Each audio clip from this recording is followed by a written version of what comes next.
How do you want to start this thing? I don't know. It's up to you, buddy. Let me smell this and see if I got a cold open. Oh, okay. I'm ready to start. Let's do this. All right. Welcome back, everybody, to the Jen and Thomas podcast. I am your host, Thomas. And with me today, here on the show, we normally have a host, and I just kind of talk to myself for a little while. But I felt like I would get a little bit of a guest on here. So with me today is special guest Brandon Churchill. And, Brandon, how you doing? Oh, I am fantastic, friend. Yeah, so Brandon, how I learned about you is I was going through YouTube, and you were on a Hot Ones episode recently, and I didn't know that you were like already this internet celebrity, which I thought was really interesting, and I was like, this is the guy I got to get on the show. And so... Yeah, surprise. I did make it onto Hot Ones, even though I only have 90 subscribers. Yeah, and it was a very interesting show, very insightful. I learned a lot about you, and I'm just honored that you agreed to be on. So I had a really great host, Sean Gordon or Thomas Evans. One of the two. Forget which one they go by. But no, it was great. I got asked some really great questions, and I think the viewers will learn a lot about me.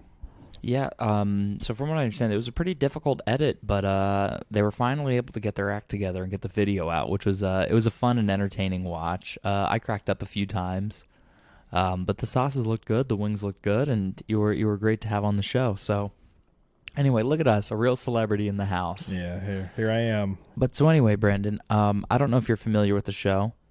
Here on the Jen and Thomas podcast, we like to sample a cocktail every once in a while. Sure.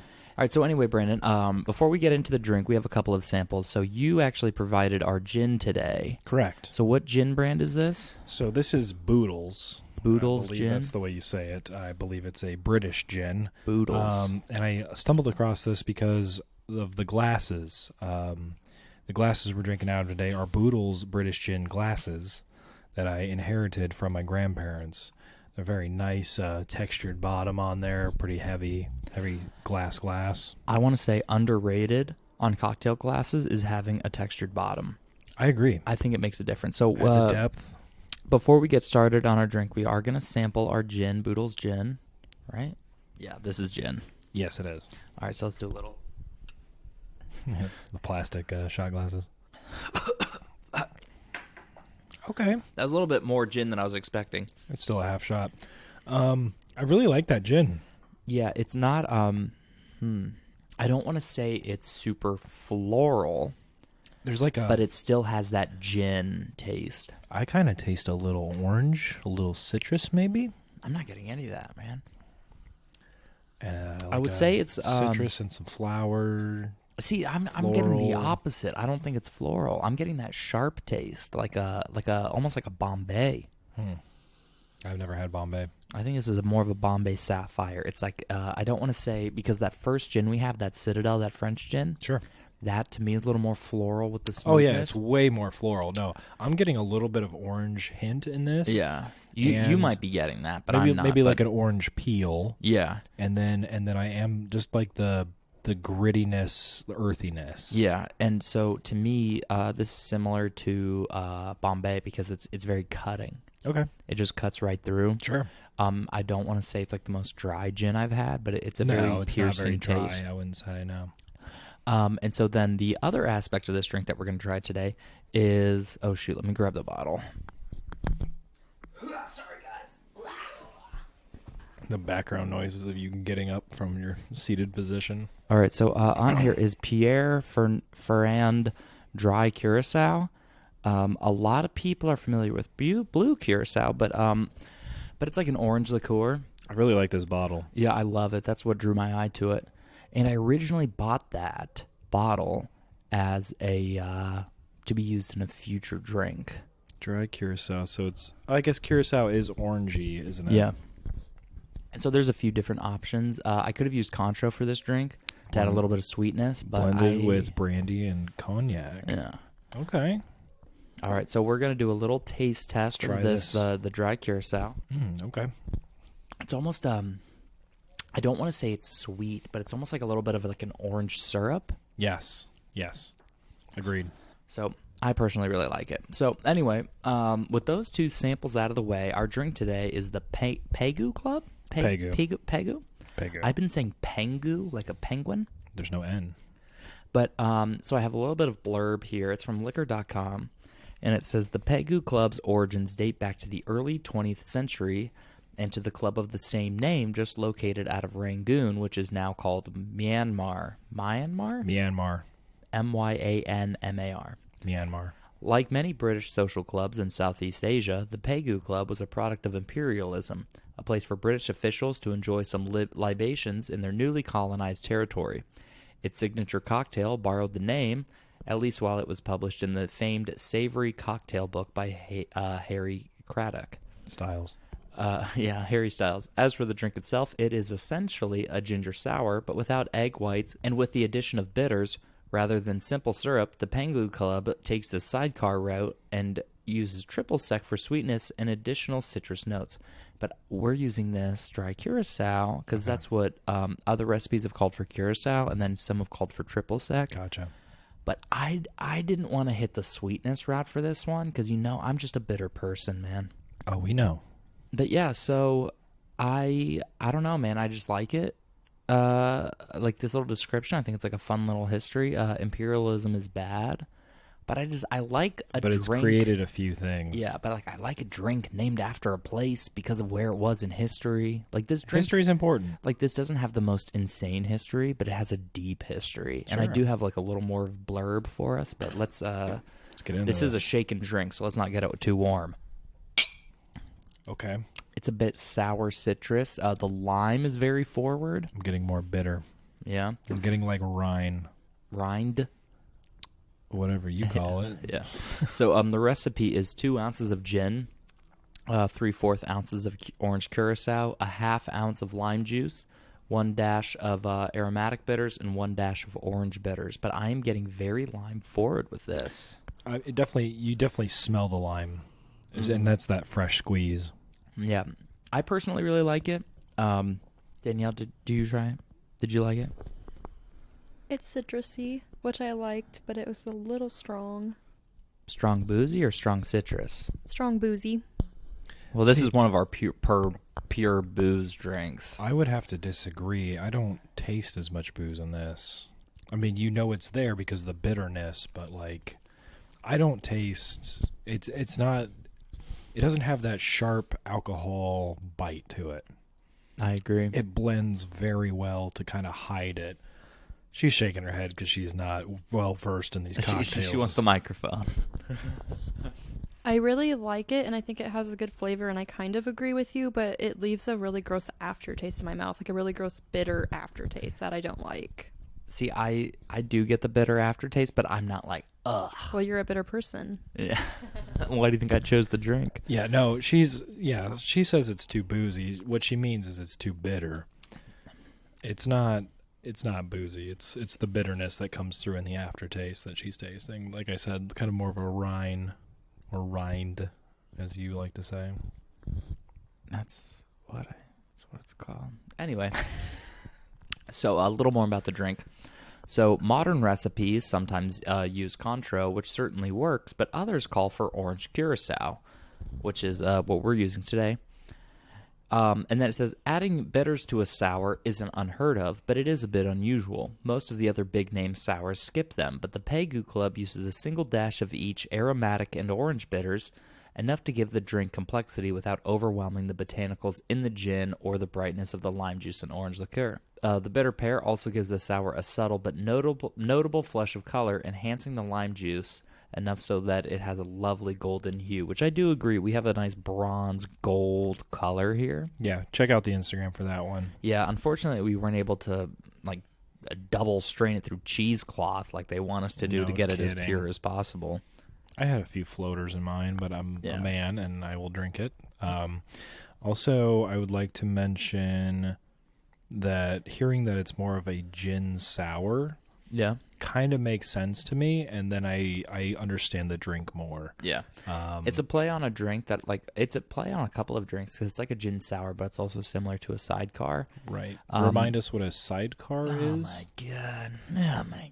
You don't know off the top of your head what a sidecar is, and you call yourself a cocktail enthusiast. Talk all the shit you want. I can cut this out. I know you can, but you're not going to because it's funny. All right, hold on. Where's sidecar?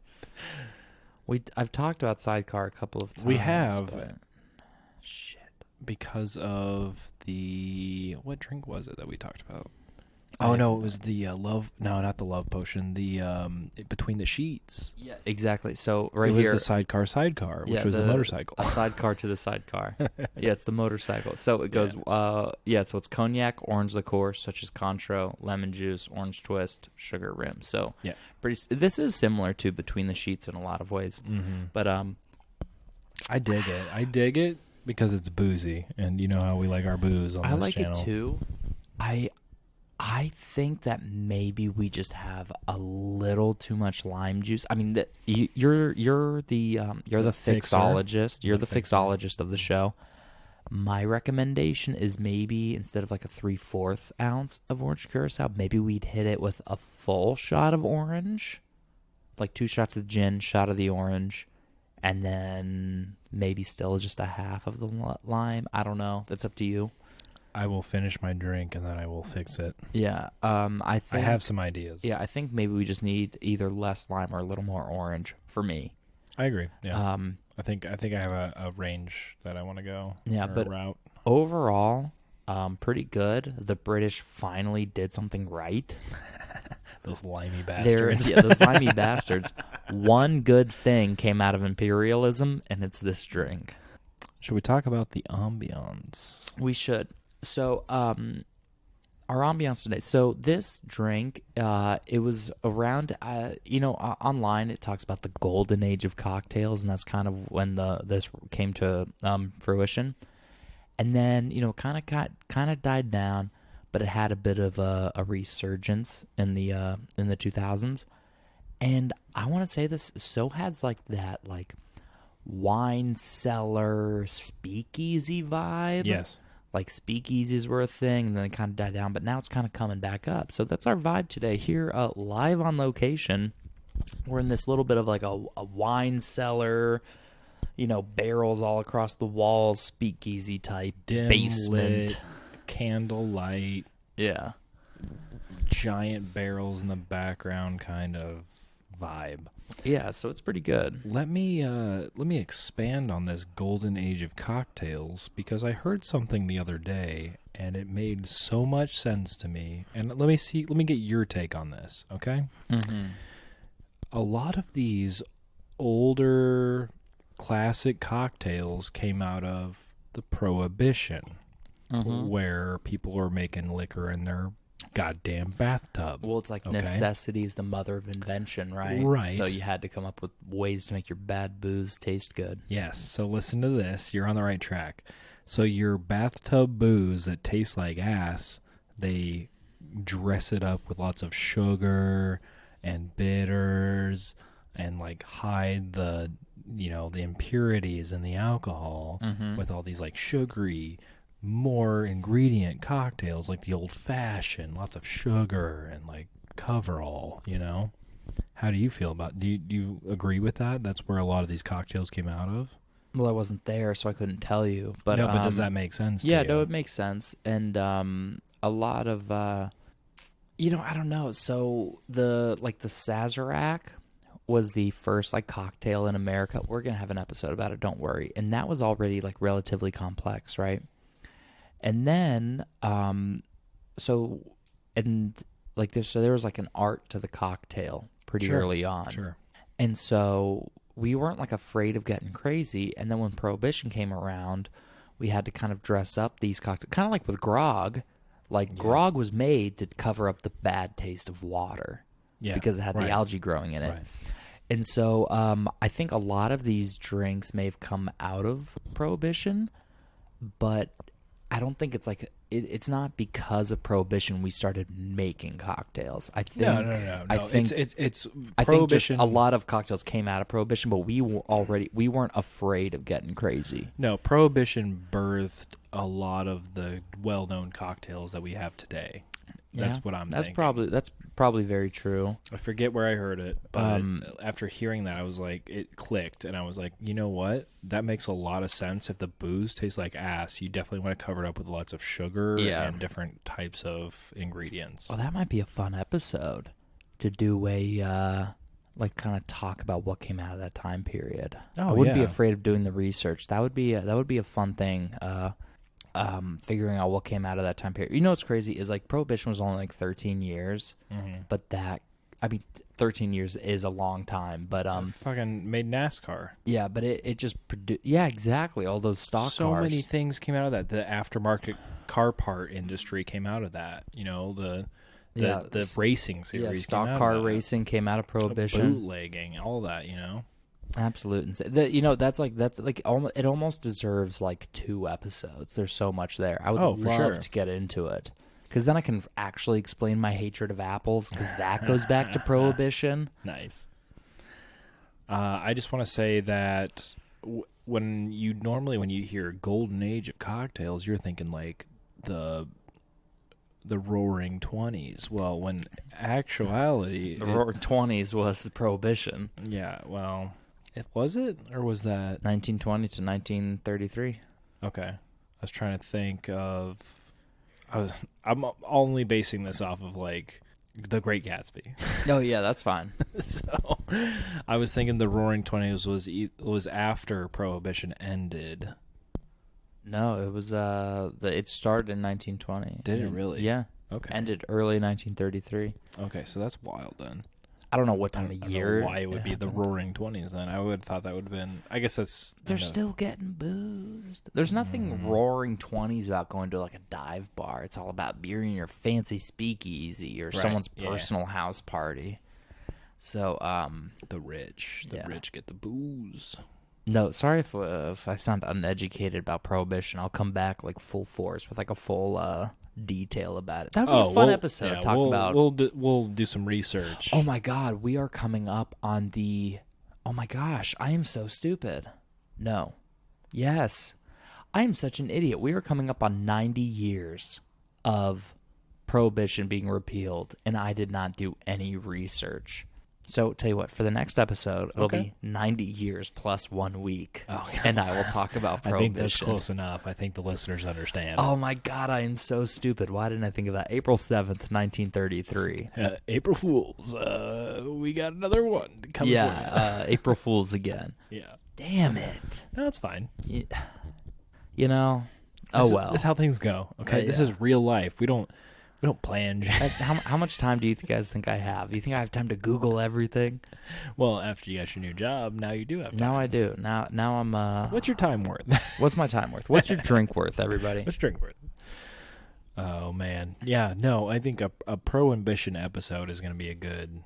That'll be good. I'll get some history. Maybe put in a game. I'll have a game for next episode. It's going to be a good time. I promise you. Oh boy.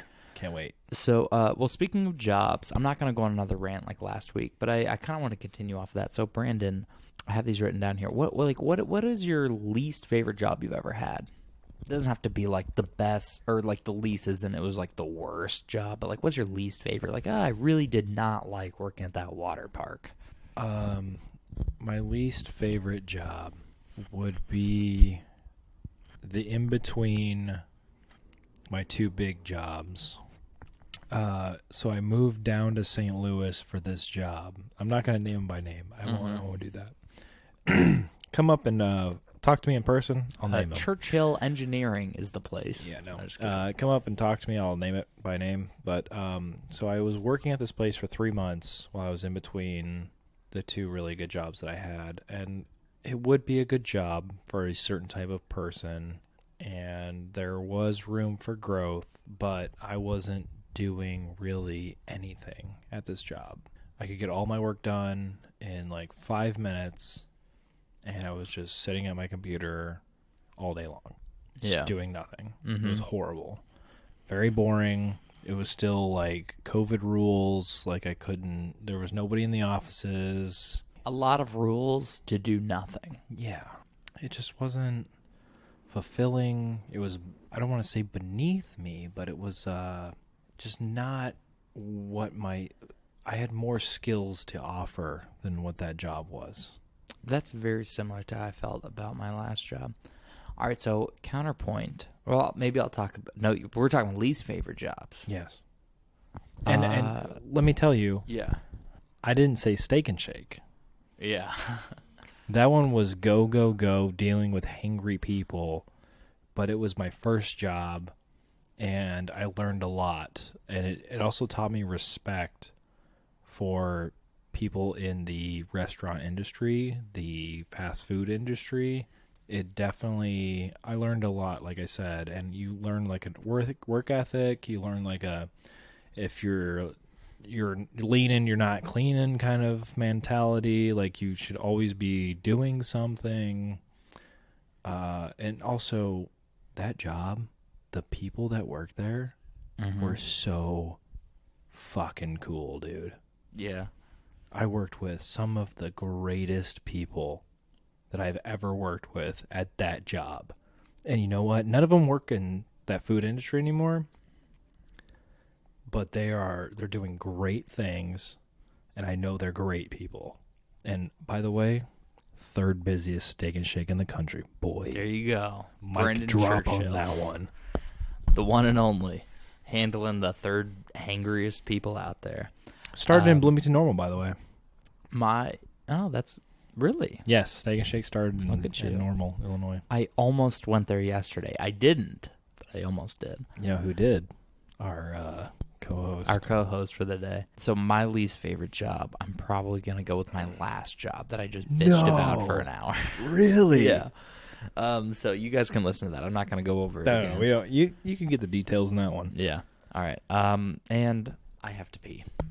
All right, everybody. So in between our questions, we went ahead and got a second drink here. And Brandon, this looks like to be a slightly different color. I would like us to try it before I tell you what's in it. Okay. It's a little more orange forward, which is it's throwing me off because it almost looks a little more green lime to me right now. Do you want to elaborate? Do you have any thoughts before we go into this? I like it. I like it too. I think this drink needs to be more orange forward. Something that maybe we're lacking is like the orange rind that you like spray and rub around the rim. Yes. That's maybe what I would have done with the first drink. I agree. But this kind of tastes like that. A little less bitter. Yeah. Yeah, a little less bitter. So this. But hey, you know me. I'm not gonna say the bitter is bad. That's a Danielle problem. I know. So this was. I'm gonna try to break it down because obviously I made two at one time. It was 2 ounces of gin, just like the original. Mm-hmm. I did a full ounce of the curacao, the dry curacao, which was a 3/4 before, so it's a full ounce. And then I did more of a 3/8 of the lime juice. Okay. Yeah. So learn your fractions, kids, so you can understand what that is. I don't fucking know 'em. It's a little less than half an ounce. Yeah. And that's it. I didn't put the bitters in. Really? I didn't put the bitters in. See, I have no problem with the bitters. I understand, because you're a bitter person. But I think this elevated the drink to a more populous drink. Yeah. Something that more people would like. I'm going to have Danielle try this version, because I think she would like it. And like I said, I took the bitters out. It's probably a little more alcoholic.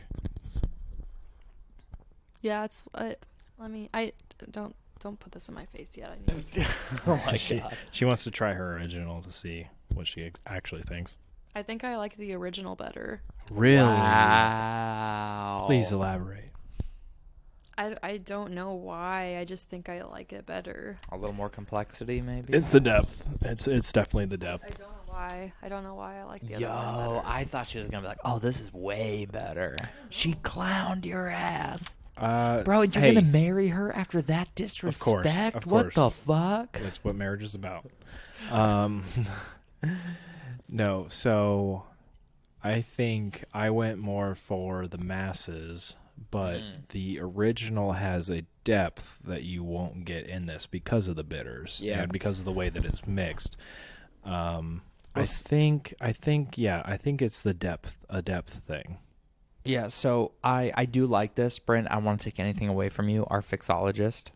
I think that cutting down the lime was good, and I think adding more orange was good. You're right. I think I might have liked the bitters in here, but this is good. I think the key, no matter what, bitters or no bitters, I think the key was cutting back on the lime and adding the orange, because the bitters are orange bitters, so it's not like adding those throws off the drink. So for this drink, I really think the key is hitting it with a little more orange or cutting back on the lime.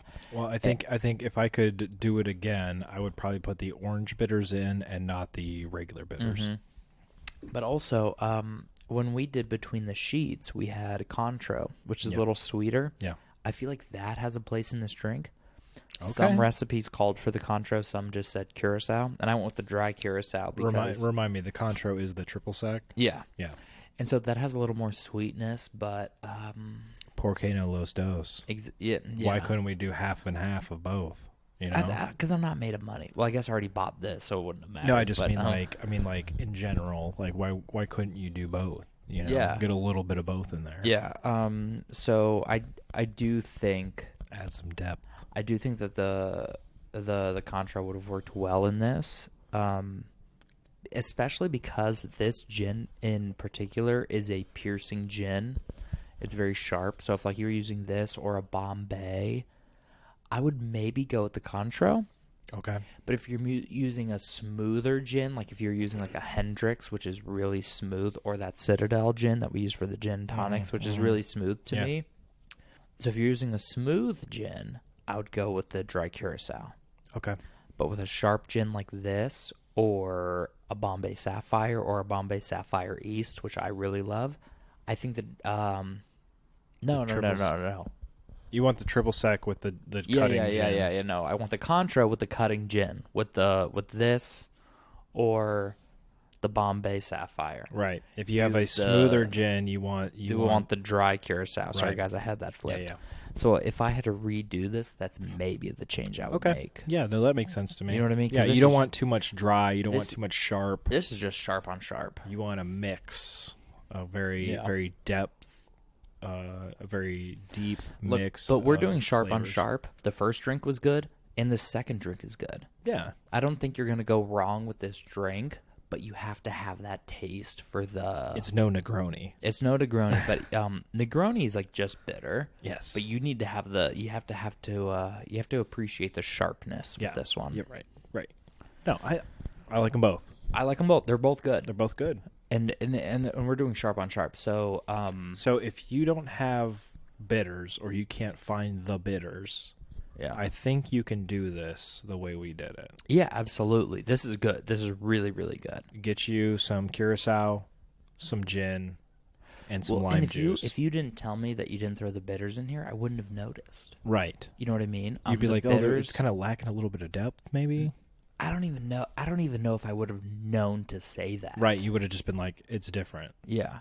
One thing is, though, that it is noticeable is it is a different color. The bitters really do make a difference in the color. How wild is that? Oh, well, also, what might contribute to that is I didn't empty the shaker either. I added more ice to it. Ah. So perhaps a drop or two? There might have been a little bit of residual drink in there. So there might have been little bitters in there still. It could be... What about the color is different to you? It's just a little more. It's a little more lime green. It's a little more lime juice color. Or is it just a little more diluted looking? Because if it's diluted, then that's just the residual melted. I just dropped all over my blue jersey. Sorry, I just dropped this drink all over my jersey, and I am infamous for getting food all over myself. Oh, we know, dude. I cannot wait for you to not work a Saturday. I know. I'm excited.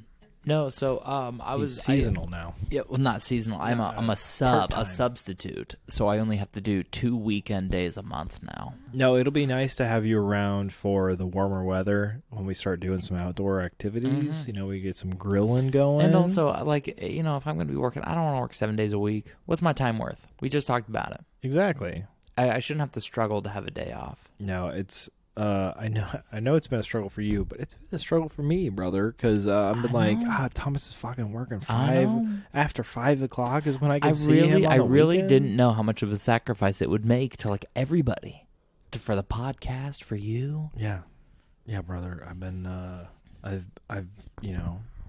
we could have done so much more stuff. We could Now our only time that we've been hanging out has been like videos and podcasts. I know. We got no time outside. Hey, even when we are hanging out, although we always say is save for the podcast. Although we did have that nice walk the other day. It was really nice. Oh my gosh, we had a wonderful walk. Little cigar and a walk, dude. That was a great day. With a little bit of I loved it. Bro It was such a nice day. My God. Listen, if you give your bros the time they need. If you both light a cigar and go for a walk, it's a good time, Well, so it is always a good time. But, Brandon, I was going somewhere with this before we poured our second drink, which also, between all of our rambling, I've managed to drink our second drink. Oh, buddy. It was good. But so I had a second part to the job conversation. So we talked about your least favorite job. What was your favorite job? It doesn't even have to be like the best job, but like what was just like the most fun to do? I really liked my last job. Not the in-between one, like my last like long-term job that I had. Mm-hmm. Other than it paying decent and all that jazz, I just mean like I worked with some great people, and then when they moved on, obviously that's kind of what helped me move on as well. But the work I did, it was different every week. It was fun. You got to see it happen. Literally the shop was on the other side of the offices. I could go out and put my hands on the thing I designed. Yeah. Well, that's really important too. Is like being able, but for me personally, it's like being able to like take a step back and be like, I made that. Like being able to witness your work. Yeah, I mean that also comes with them calling you and yelling at you and be like, you screwed this up. But also, I mean, see, Brandon, I'm just so good at what I do that never happens. Plants. Yeah. Metal versus plants. Yeah, no, if someone's like, you screwed this up, I'm like, it'll grow back. It'll grow back. But yeah, no, I mean, just like custom designing things, going out, putting your hands on those things, them going to people who use them daily. Like that stuff was so freaking cool, and worked with some great people. There were some great benefits, but it was a great company too. Family owned the entire time the company has been around. Family owned, start to finish. Family owned, 100%. Wow. Since like 1908, 1808. I forget when, but they used to make wagons. Either they used to make 100 years ago or 200 years ago. They used to make wagons, bro. Custom wagons for you to roll across to the west. They used to make wagons. I'm from the West. They used to make wagons to roll to you, brother. Oh my gosh, that explains all the wagons in front of my house. Exactly. No, but I mean, that company was so good. It's just I had gotten as far as I could go. Yeah. In the time that I was there. Mm-hmm. If I wanted to stick around for 10 years making the same amount of money, I could have maybe became a supervisor. Yeah. It wasn't worth me sticking around. I grew, I helped them grow, and I moved on. I think that was about, unless you put down roots in that city, that was about the time that you spent there was the time that I spent there. Yeah. It was time for me to move on. Yeah, and, everyone knows Brandon was on to bigger and better things. If he wasn't in St. Louis, we wouldn't have this podcast. So It's true. thank you for maxing out at that old company. I would probably say my best job. See, here's the thing. So the like job that I feel like I got the most like joy out of was like being an event planner for this recreation center. I planned like multiple events all throughout the year, and it was a lot of fun. Everyone loved it. But then like, so that's like the job I enjoyed. But then like the job I had the most fun at is when I really first started like landscaping in my arborist career. But that was just because of the guys I was working with. You know what I mean? So I have two. It's like the job that was the most fun, and then like the people I had the most fun with. Wait, hold on. Yeah. I thought we were saying the best job, not the most fun Well, job. the best. Well, I meant like the. All right, you're right. Well, I meant you're right. The best job. The But best job. I don't know what's best though. Because I've got a different one for the most fun job. Yeah. Well, I mean, my best job was probably the second one with the people I had the most fun with, and then also the job that made me most successful. But like, I just really enjoyed planning events. I understand that.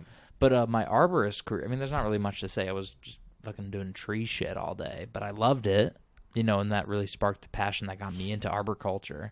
And then, living and working in a border state, you come across quite a few Mexicans, and they did nothing but talk shit to me in Spanish. And then work their ass off. Yeah, but I had no choice but to learn Spanish just so I heard what they were making fun of me for. Oh, we remember. Yeah. We remember those first couple episodes when you were talking about that. Yeah, and it was great. I mean, I've forgotten all Spanish ever since moving to the Midwest. That's how it goes. But that was a great time, and oh my god, they're fucking hilarious. But I don't know, my event planning job just has a special place in my heart. Well, let me tell you my funnest job then. Well, let me finish with mine, and I'll throw it over to you. please. I didn't know you're done. Go ahead. So, I planned events for like a senior recreation center, and because where I live in Scottsdale, there's a lot of old ass people. Is that how you say it? Old ass people. You are a what do they call it? Is it a winter bird? Snowbird. Snowbird. Yeah, Snowbird Town. Destination. Yeah. So, a lot of people move there to retire, and so like they're like Christmas, Thanksgiving, 4th of July. A lot of that stuff was like, oh, I'm away from my family. So when you planned events around holidays, they all really appreciate it. We did like a Thanksgiving dinner or Thanksgiving lunch. We did some kind of like Christmas thing. We had something for every holiday, right? And so they're very appreciative all the time. Like, oh, my kids live in New Hampshire and I'm over here 2,000 miles away. So you're just doing your thing and they love it. But I don't know, man. It was just like a lot of fun. You have like direct appreciation from the work you do. And I don't know. It was just a good time. And I don't know. And I was like the only guy that worked there. And so it was like a ton of girls. So I was just fucking, shit. I was just, talking shit all day, flirting with everybody I saw. That's that sing and shake shit, dog. Fucking 20 years older than me, married. I didn't care. I'd just be like, hey, Jennifer, how you doing? She'd be like, I'm doing great, Thomas. How are you? And I'd be like, you doing anything later? She'd be like, Jesus. I'm going home to my husband. I'd be like, nah. Unfortunately. You're going home with me. No, I didn't say that. No, but it was just a really fun time. Low stakes, nothing fucking crazy going on. Yeah. But so that was like my most fun job. But like the best job was probably when I first got into arborist work. Right. So what was your most fun job then? I worked with my best friend every single day. Making a podcast? Yeah. No. At the time. Yeah. Who was my roommate in college and everything. Grew up with the kid. We're just looking at Danielle not finishing her drink right now. I mean, it hasn't moved since. I mean, well, if you don't want it, I mean, if you didn't enjoy it, like Thomas is willing to drink it. No. Oh, she likes it. She'll keep it. Okay. She's not a boob bag. Boob bag. Oh, she's a boob bag. All right. No, she's not a booze bag. No, yeah. So the funnest job was working with my best friend over the summers for his almost stepdad and doing like construction, property maintenance. We were originally hired on just to mow grass for one summer. We did like part-time, which paid for what we were working at our fast food jobs. Yeah. And then the next summer he's like, how about full-time? And we said, say less. So we did full-time working for him, and we did mowing grass. We were painting apartments. We were building playgrounds for schools and parks, and we did all kinds of stuff outside, labor intensive, getting a good tan, bullshit with your best friend, just fucking. That's the life, dude. Spending the summer every single day, eight to 9 with your best friend, just fucking getting a tan and cutting grass. That's pretty good. It was a good time. I like that. Like I said, most fun job for sure. And at that point, the most money I've made too. Oh, at that point, I was like, damn, you're not even no, making more than your no. fucking... Up to that point, no. We made enough to be like, yeah, no, fuck this this fast food biz. I mean, when we were part-time, it was enough to be like, fuck, that's fast food biz. You know what I'm saying? Yeah. So... Well, so wait, when were you like in college, fresh out of high school? When was that? So I think it was the summer before, because it's all summer stuff. Mm-hmm. It was right before college. I think it was, oh, dude, memories are hard. Yeah. I want to say that we did part-time there and part-time at our fast food place concurrently the summer before like our senior year of high school. Yeah. And then the next year it was full-time. I could be getting this wrong. It could be full-time right before that. But then coming back from college, we stayed at our parents' house obviously through the summers. So we did that for the summers. And then occasionally he had some winter work for us. So we came home for that month for winter from college. We did some winter work, snow removal.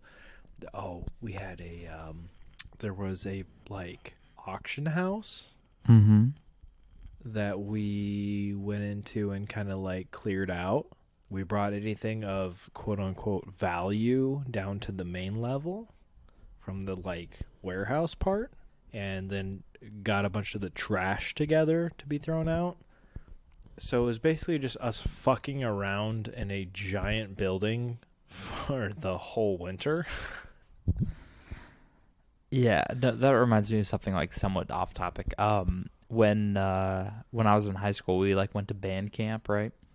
Oh, but when you were in band camp? This one time at band camp. Yeah. No, but before band camp, we would spend like 2 days in Scottsdale, but we like went to the band room, like, just getting everything ready. And so I wasn't our section leader because I didn't take anything seriously enough to like be a leader of the section. Same. But yeah, I was understand. I was our band captain because I led us in like motivation and like spirit, be like, let's go. I get it. Yeah, that's me in Quidditch, bro. So I was there, and it was me and my section leader. So I was like, it's like we were in charge of each other in like very different ways. It was pretty funny. So I was the captain, but not she. Sorry, but he was the section leader, and we like snuck into the like fine arts building, and this is just like on an empty building fucking around, right? It has nothing to do with like doing physical labor. Right. But so we snuck into the fine arts building, which is where the band room was. So we were already in there, but we snuck into like the auditorium area. There was like a ladder that took you into like where they do the spotlights for the stage, and there was another ladder that took us onto the roof. So for those 2 days before band camp, we snuck up there like, I don't know, fucking 4 times a day. And there was this basket of spray paint. We just went up there and we just fucking tagged the roof of our high school building because there was the roof and there was like a 6-foot wall, and then like that was it. And so we just fucking wrote everything. But we went up there and tagged. It just gets harder. And that was like the running joke throughout band camp because other people were sneaking up there that we didn't know about, and they went up and saw that, and then all throughout band camp they were like, "Haha, it just gets harder." And me and my friend Alex, we were like, "They don't even fucking know. We wrote that shit." Right. So fucking around, doing nothing for 2 days in a big room, we just went crazy in this auditorium. We went into the theater group, and we were like trying on all the outfits. Here's the thing about my high school band class, right? All the nerds were practicing music. Me, Alex, and maybe like a couple other people, we just dicked around for 2 days. Right. We just got into everything. I was out there playing the cello center stage. No one was in the audience, but I was doing it. I should not have had access to a cello. What did you play? Oh, I played the marimba in the Saguaro High School marching band. Yeah, I was in percussion. Gotcha. Yeah, you look like you're percussion. Yeah, but Mr. I don't give a fuck. Yeah, you're percussion for sure. You don't have to be good. You just have to hit something. And so, okay, Christian Reischauer, you fucking comment on this shit and tell him how much of a fucking weeb he is. Yeah. But so like we just dicked around in the band camp, and that was like the first band camp, and then like the second and third. You know what I mean? Like we did that every year, but for the few days before band camp, we just had this like I just had access to this giant like fine arts building, and I just did whatever I wanted. Oh, and Mr. Miller, if you're listening, which you're not because you're old as shit. He's not listening. Yeah. So what if I snuck off? We got caught one time and he yelled at us, and I'm like, Mr. Miller, you don't fucking care, dude. He didn't give a shit. All right. He just had to he yelled it because we got caught, so he had to yell at us. Yeah, right. But yeah. That's the thing about like being older. You're like, oh no, he had to for his job. Yeah. Like he didn't care. Yeah. But no, I never really had a construction job though, like you, doing all that, clearing shit out. So, and my parents confirmed this because they did labor type shit. I would come home from that full-time job as in summers. You know, I've never had a full-time job in my life. Mm-hmm. But, you know, in college I had a full-time job every summer. Come home and they'd be like, well, how was it? You know, and I'd be like, you know, I'm sore as shit. Like this is the time I'd go down in the basement when I got home from work and fucking work out too. Yeah.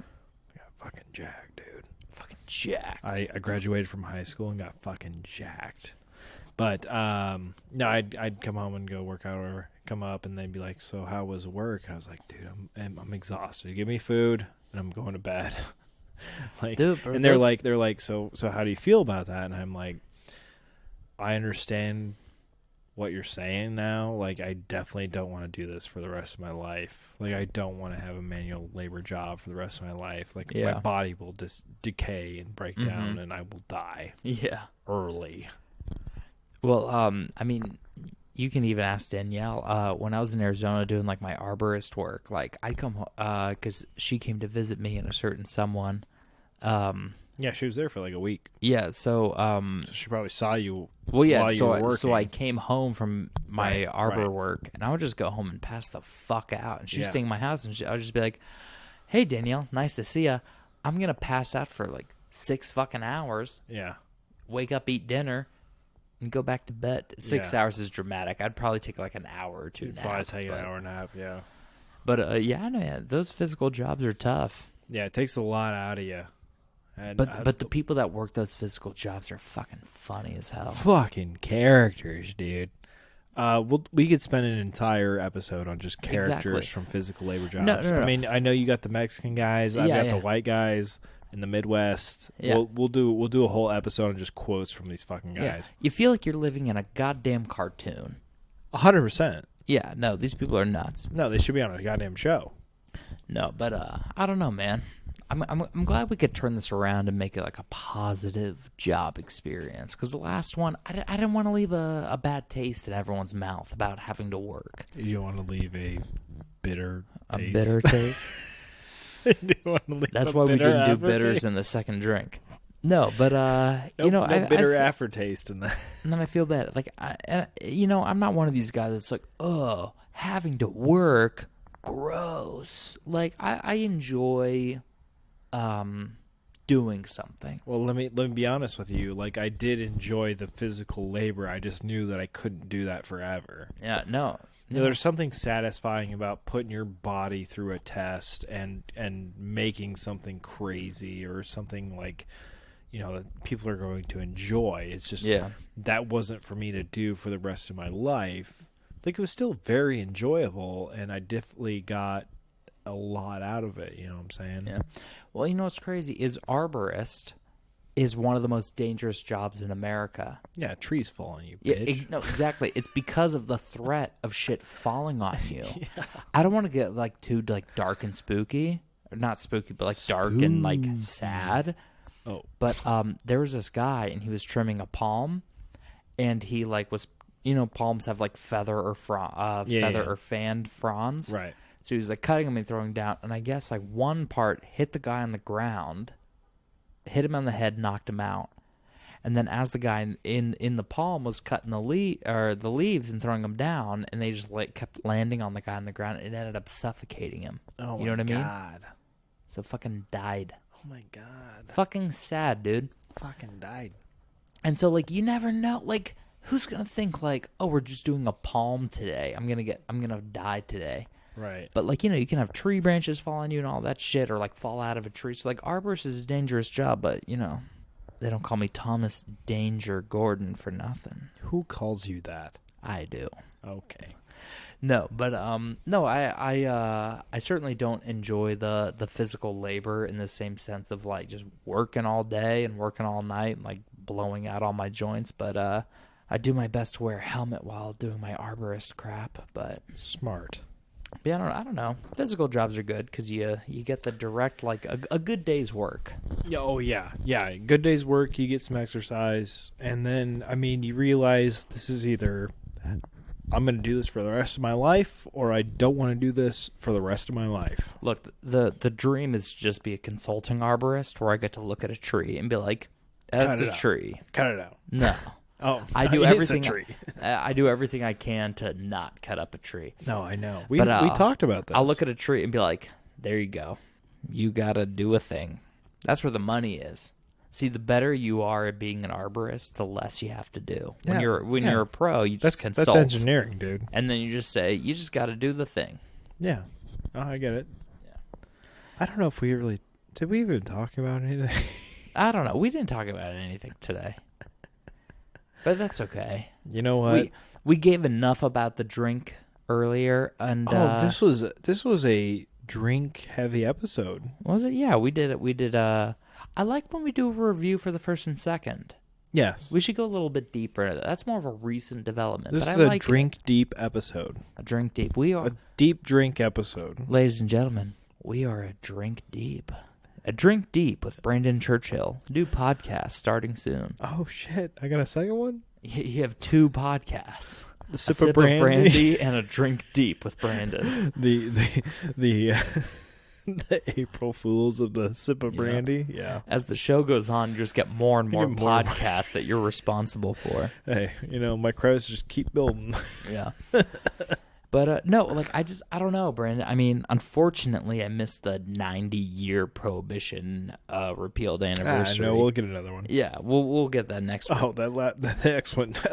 Heads up for that next one. I know that next one will be boozy. Yeah. But I wish that clicked in my mind. But I don't know. I just felt bad because last week I was just such in a bad mood about man, fuck this place, fuck you for ever thinking that this could have been a thing that ever existed. You know what I mean?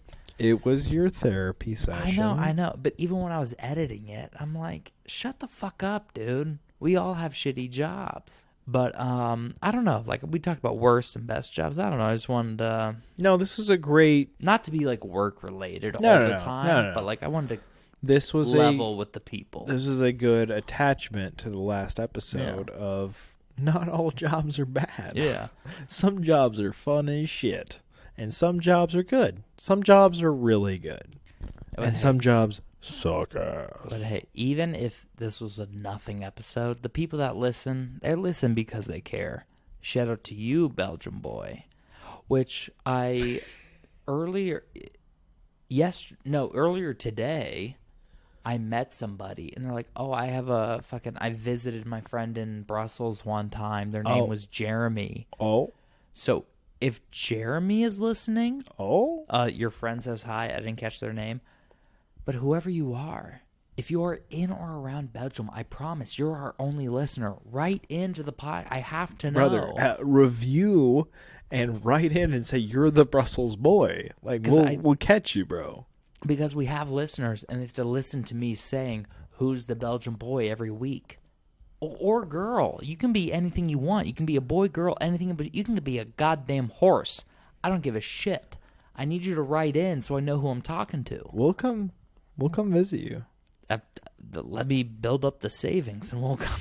I'll send you a T-shirt. We will come visit you. Yeah, I don't know when, but we will. I promise you. 2065, the Jen and Thomas podcast finally goes to Belgium. No, but write in. I would love to have a conversation. I'd love to send you a T-shirt. You are like a dedicated listener. Yeah. And so if you are listening, you are the only one. Just write in. Tell your friends. Please. Tell your friends. Or if you're using a VPN to make you look like you're in Belgium, fucking tell me so I don't keep embarrassing myself. Yeah. We don't have to like out you, but we just want to like not keep saying you're from Belgium. Yeah, exactly. We'll just be like, we found out where the Belgian person was from. They're not from Belgium, and that's that. South Dakota? But anyway, I appreciate you guys being a part of the I appreciate you guys listening to the part 2 of the job therapy session. No, it was just something. It's an extension, some kind of something. But we talked about bad jobs, we talked about good jobs. Next week we're gonna be back to true to form. We're gonna have a game. Games. I'm bringing the games back. Oh shit! I haven't played enough games. I'm excited to be in a place where I can take the podcast as seriously as it deserves. And we are excluding the third drink because that's extra. But we're 2 episodes away from being in the top 10% of podcasts all time. Explain what that means. So 90% of podcasts ever don't make it past episode 20 or maybe 21, so maybe we'll have to hit episode 22. So it's either episode 21 or 22 that we enter the top 10 podcasts of all time in terms of length. Okay. So, we're going to cut through the competition. A lot of these algorithms like to recommend places that have a lot of episodes. So we'll be hitting 21 because this is going to be episode 20. So we're going to hit 21, 22 pretty soon.